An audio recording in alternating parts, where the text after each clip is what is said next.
I think punk came out of this strange culture of Britain that had been repressed through the Victorian times. I mean, before Victorian times, we're talking about a very different English culture, where we had good cooking, we had lots of things that we weren't allowed in the Victorian times, and we created an empire in the 19th century, and we fought a First World War for that empire, and by the Second World War, it was no longer a reality at the end of the Second World War, but kids were still taught in England to think that they were the chosen race, the sons of empire, but the reality was, at the end of the 70s, a lot of kids were being taught all this stuff, but when they left school, there was nothing for them, you know. So I think the Pistols really, the power of the Pistols came from their own experience. So, and the rest of punk was other kids of the same kind of age, feeling the same kind of things. Oh, it was a very extreme scene in a class sense as well. You know, the Pistols were something new. There was something feral and like an urban fox about these people. It wasn't your kind of two up, two down, working class, normal families, most of it.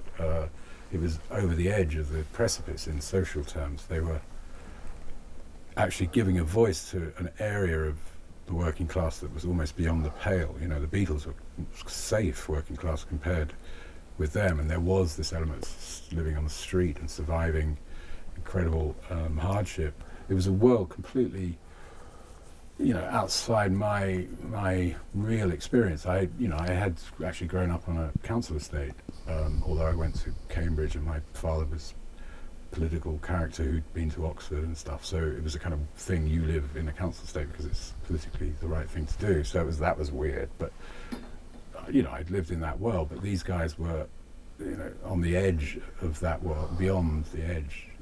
There was a kind of sub-criminal element almost. Certainly Steve, you know, had this extraordinary existence previously, sleeping in cars because he had nowhere to live, and sleeping on the floor of hookers' rooms in Soho.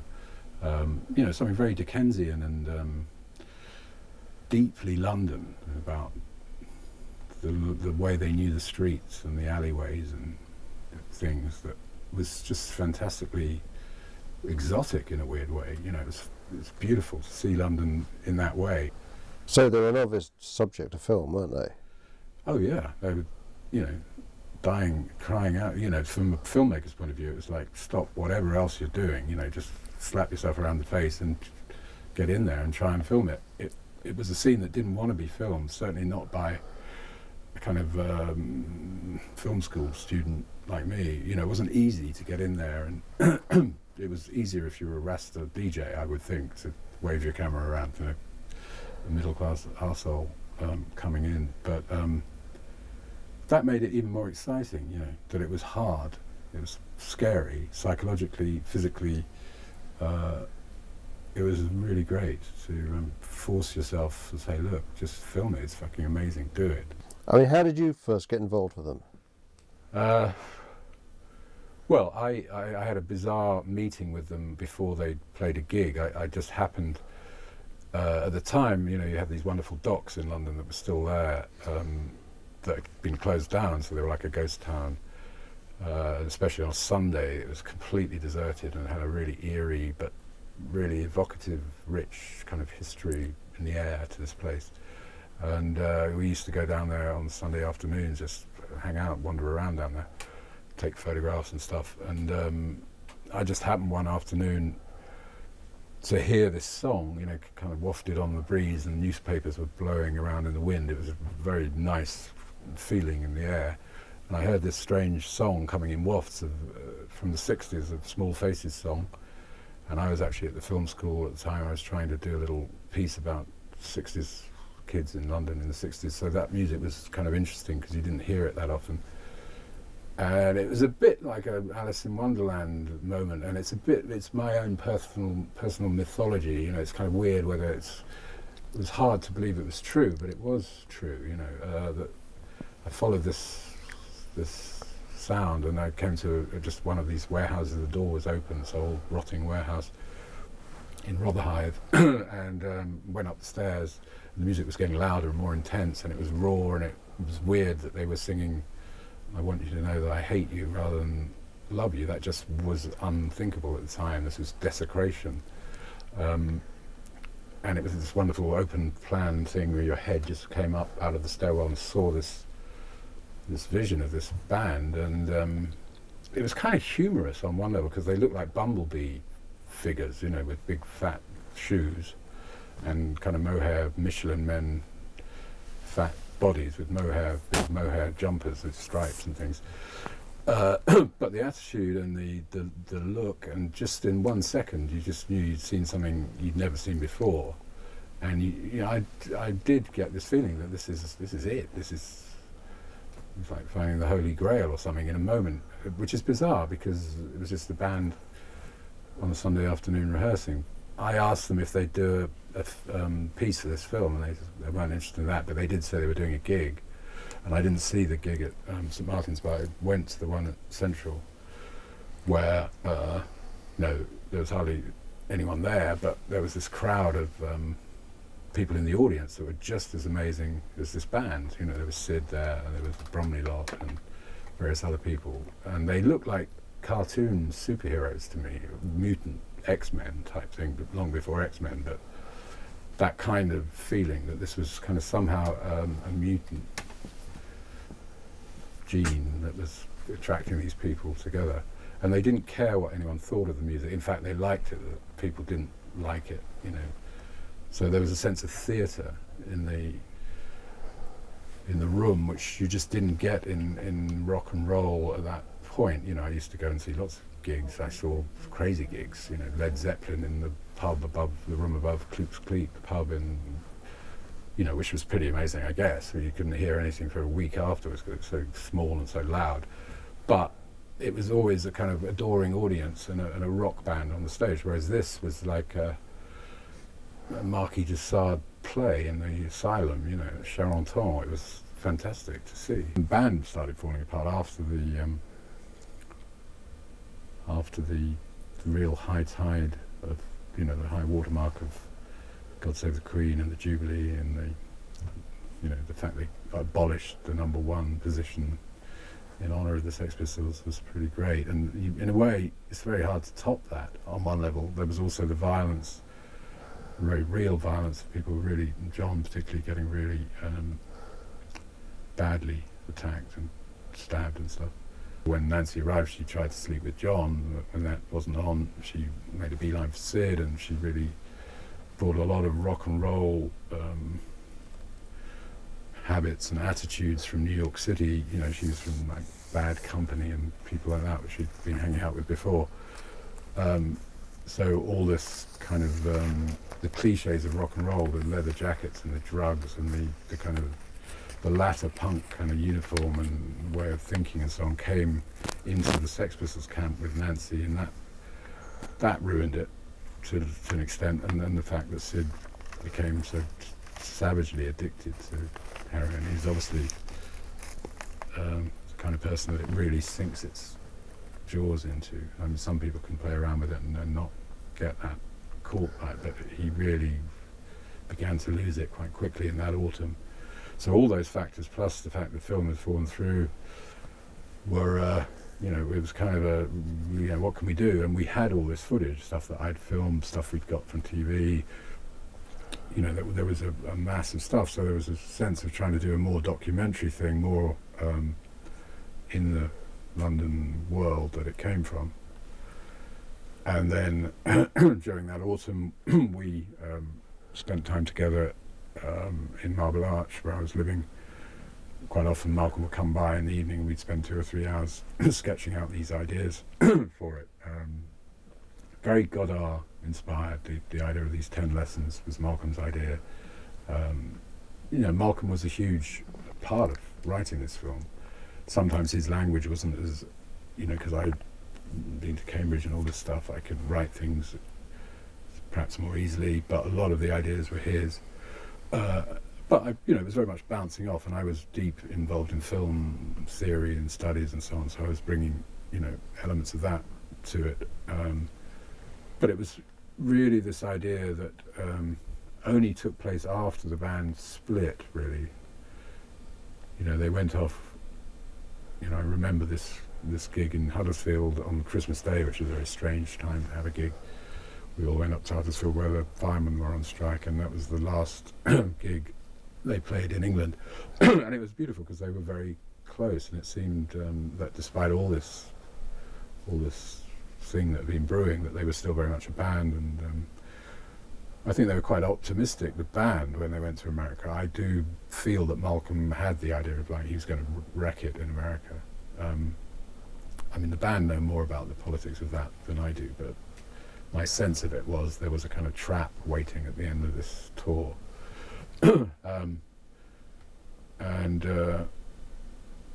There was also the thing of Branson and Virgin courting John as well, the other way. While Sid was Malcolm was undermining him, Branson was saying, "You're the star." The others are there was an element of that. So, that was my reading of it anyway. And I always felt in the middle, because I did very much admire, Malcolm's take. He's the whole situation, this madness that he brought to things, the grandeur, the folly of his vision. The humour as well. Yeah, great humour. But not enough about himself, maybe. So, there was more humour then than there has been since. But yeah, the whole thing was a great laugh, for a while, and then it was sad to see it sour and so on. But anyway, when the tour was over, there was no band, and it was like, how do we make sense of this now? And the idea was to create this very stylized, very what would the word be? Polemic film about what, in a sense, Sex Pistols meant. So it wasn't a kind of documentary about the boys in the band, very much not. And we couldn't have John, because by that stage it was, we could only use John as we'd filmed him already, because he's, he completely, but the relationship with Malcolm had gone completely, which was always going to be a huge hole in whatever film about the Sex Pistols if you can't involve John. On the other hand, we had great stuff of John being the singer of the Sex Pistols, and speaking and doing lots of things that was such a huge part of the band, not just the stage performance, the attitude and the intelligence and the take on everything. He was a great teacher to that generation of kids at that time, and he burnt with this incandescent righteousness that was very, very powerful. And there was a deep honesty about the guy, and all that gets, in that kind of success and the storm of it, all that gets muddied up, and ego things come in and so on. But there was something so special about John that the film would have been a much greater thing if he'd been part of it, I think. But we were working without that, and we were also working in the context of seeing the Pistols become the poster on the bedroom wall of the day, where you kneel down and last thing at night and pray to your rock god. And that was never the point of the Sex Pistols. We certainly felt very strongly that the myth had to be dynamited in some way. We had to make this film in a way to enrage the fans, not make a film to, butter up the legend or polish the armour or whatever of the Sex Pistols. We ended up in this fantastic cutting room above who's a kind of laundromat king of Soho. He's a real Rackman figure, in this cutting room that had a hole in the roof, so it was snowing actually while we were editing, which was kind of great. And these bits of film, it had been done in such a mad, anarchic kind of way. There were little bits with bits written on, and Malcolm, fired me, saying, you're a middle-class bastard, and I brought you out of the gutter, which is a weird thing to say. And I've spoken to your teachers, and they tell me you're a piece of shit. And it was a complete surprise to me, because I put 3 years of my life into this, really enjoying every minute of it, but really committed to it as a work of a creative act, and to be told I was fired, but he wanted me to work as a slave in the cutting room, because I was the only one who knew where things were. I mean, it's been suggested that in fact Malcolm was actually always far more interested in making a film about the Sex Pistols than their records, really. What do you think?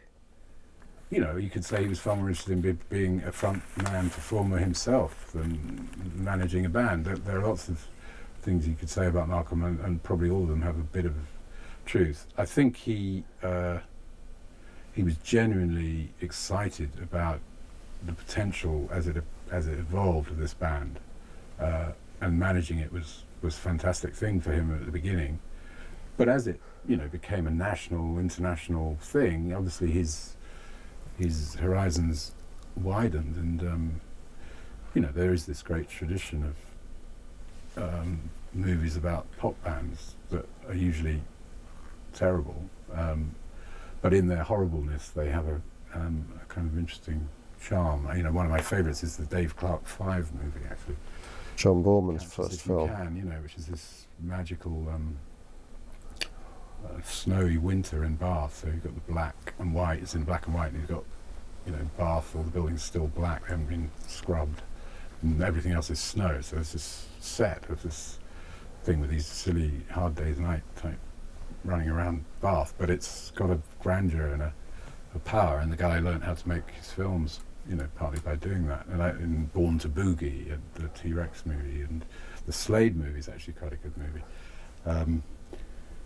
So there was always, you know, let's make a film. If the band is the biggest thing, you should make a film. It wasn't just Malcolm, I want to make films. That was the kind of expected thing, you know. The Stones had done it, and Ziggy Stardust, the Beatles had obviously started the whole thing. So, you know, it was an expected thing to do, as well as Malcolm perhaps having ambitions to be a film producer or whatever.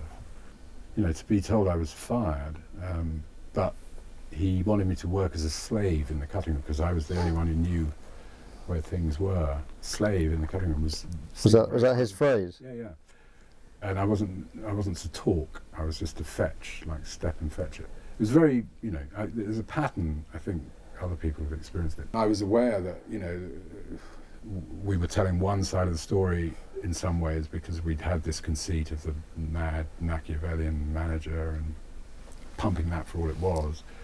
That the band needed, you know, there needed to be a perspective on Malcolm in there. If he's behaving like this to the band and to everyone involved, it would be good to hang in there and try and make it a bit about this megalomaniac for real, you know. So he's coming to believe in his own myth, presumably, at that point. Well, I think he was. I mean, I think he was freaking out, you know, because Nancy was dead, Sid was dead.